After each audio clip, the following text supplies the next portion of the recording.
مشرق وسطی اور ایران کی جنگ ہندوستان کے لیے باعث تشویش، حکومت نظر رکھے ہوئے ہے، ہندوستانی مفادات اور شہریوں کے تحفظ کے لیے اقدامات جاری، پارلیمنٹ میں وزیر خارجہ کا بیان۔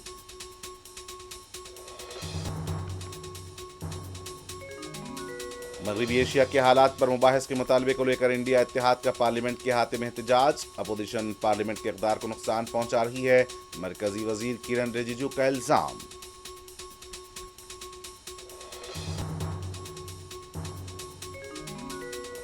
ایران ایپسٹن ٹولے کے خلاف تنہا لڑ رہا ہے اور ہر وہ شخص جس کا ایپسٹن کی فائل میں ذکر ہوا تھا وہ نتن یاہو کے ساتھ کھڑا ہے۔ ایران کی کامیابی کے لیے دعا گو ہیں، محبوبہ مفتی کا رد عمل۔ تیل کی قیمت میں غیر معمولی اضافہ، $110 فی بیرل سے تجاوز، روپے کی قدر میں بھی غیر معمولی گراوٹ۔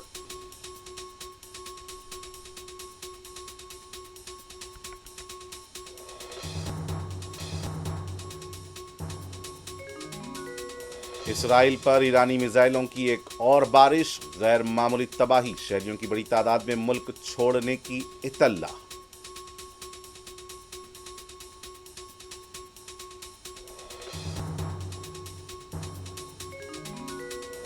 بحرین کی آئل ریفائنری میں پھر لگی آگ، کویت پر حملہ، متحدہ عرب امارات اور سعودی عرب نے ایرانی حملوں کو ناکام بنانے کا کیا دعویٰ۔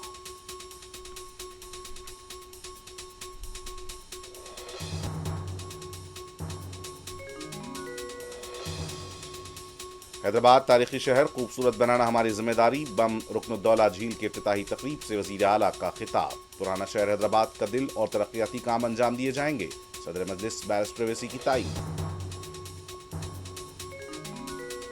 اور مرحوم سپریم لیڈر آیت اللہ علی خامنئی کے فرزند مجتبیٰ خامنئی جانشین مقرر، فوج اور دوسرے اداروں نے کی حمایت، تہران کی سڑکوں پر جشن۔